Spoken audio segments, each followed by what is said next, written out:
Thank you for the introduction, and thank you to Tawakkol Karman Foundation for the kind invitation. So what brought my attention to Yemen initially was how vastly underreported the war was, yet how much significant support there was for this from the British government and the United States, as well as a general air of impunity for what was happening.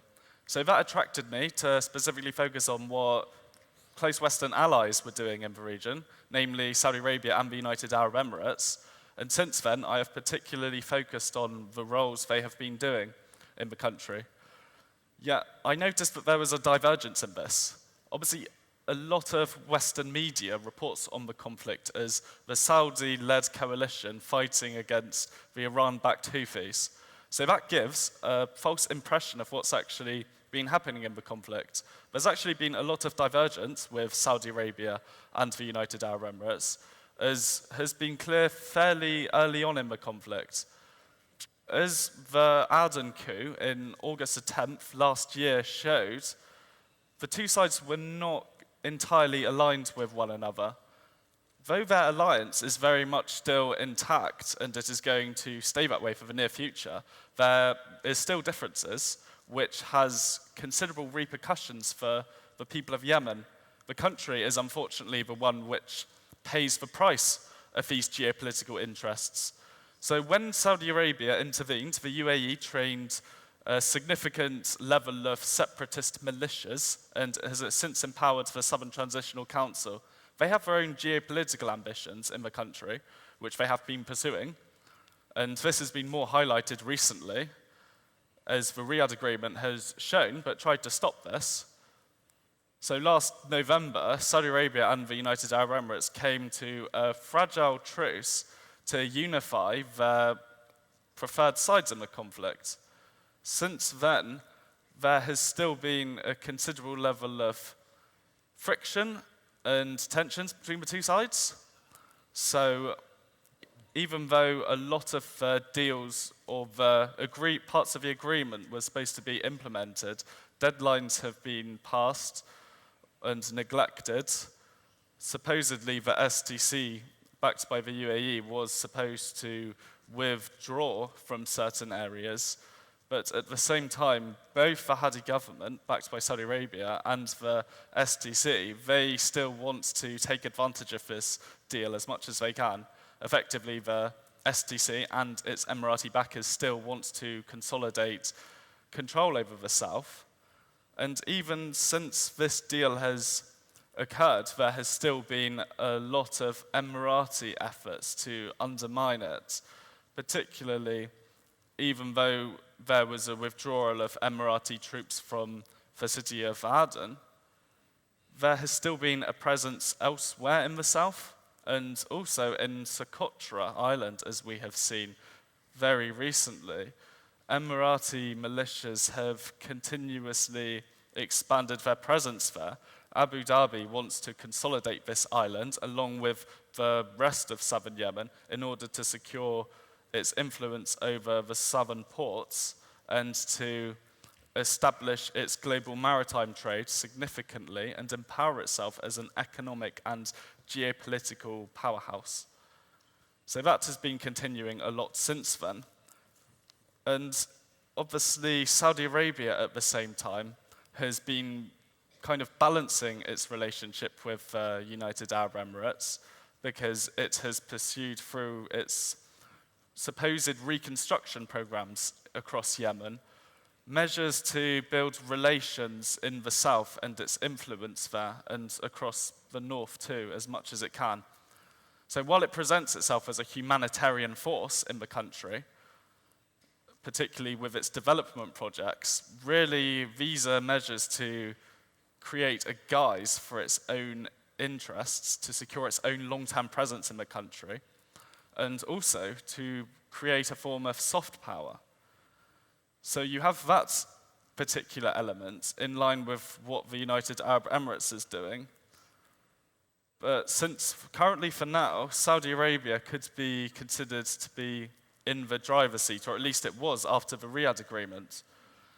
But the UAE, particularly driven by its own contends to maintain an alliance with Saudi Arabia, as Saudi Arabia has done. They are seeking to protect this alliance and also consolidate their own influence in the meantime. Both states have driven a counter-revolutionary agenda across the region, as we have seen in Libya, Egypt, and elsewhere. Meanwhile, the UAE has tried to secure its influence in East Africa, particularly in Somalia, where it has supported the autonomous government of Somaliland as it seeks to build a kind of hub or a connection point between many ports here. So if you look at what they're doing regionally, that gives an indication of what they're trying to achieve in Yemen as well. But again, as I say, it is Yemeni people that pay the price for this significant level of them pursuing their own interests. Meanwhile, the UAE has tried to present itself as standoffish in the conflict. As we saw in June last year, the UAE declared it was withdrawing its troops from the south of Yemen and from the conflict in Hodeidah, but it still kept a significant militia presence.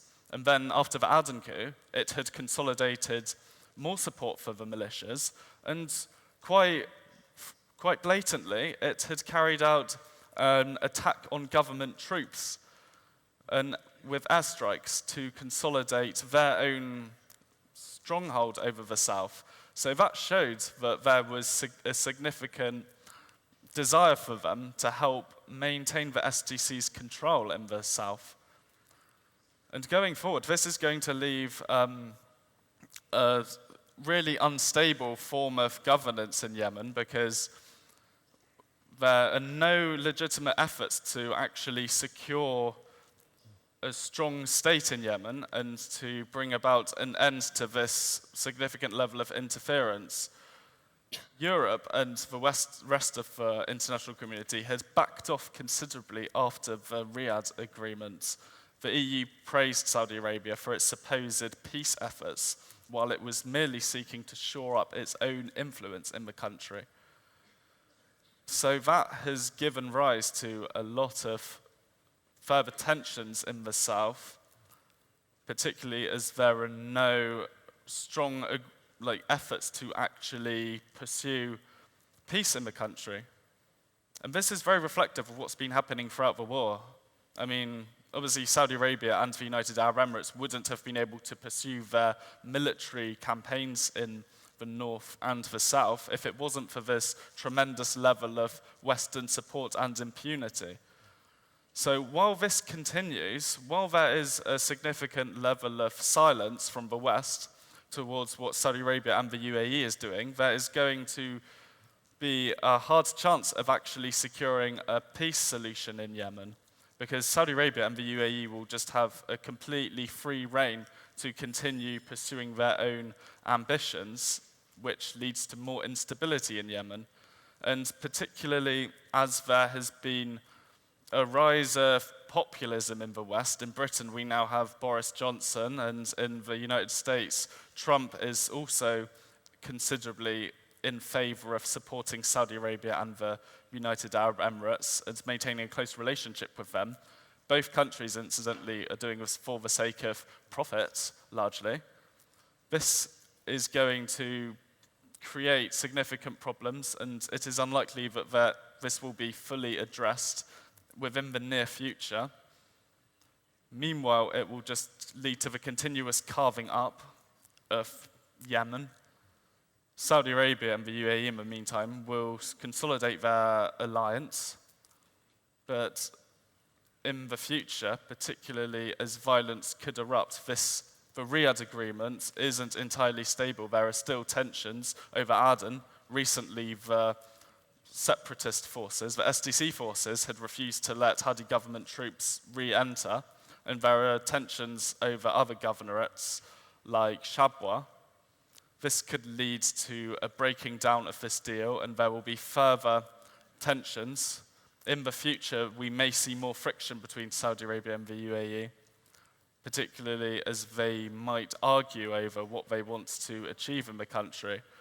But in the meantime, as I said, unless there is further pressure for Saudi Arabia and the United Arab Emirates to actually pursue a legitimate solution for Yemen, it is this country that is going to pay the price of their geopolitical aspirations.